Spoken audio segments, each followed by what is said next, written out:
Ne deyirsən? Yoxsa saat dolduram oynuyor.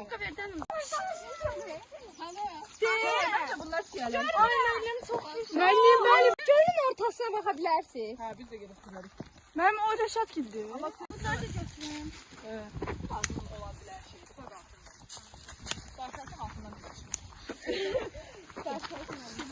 Gel. Daldı bunu eyle. Hoş freşler bir tane kahve. Ben yapmam diye. Sen buna bak. Ay da burada beni yılan vur falan. Çek. Çek sana. Ana, sən şey yığıram, mənə baxın da. Ayakkabının yarısı.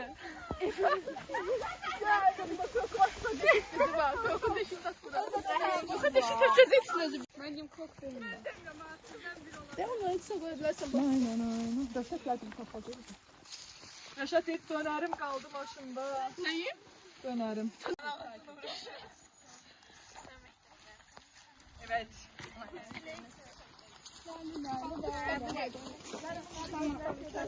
Gedək.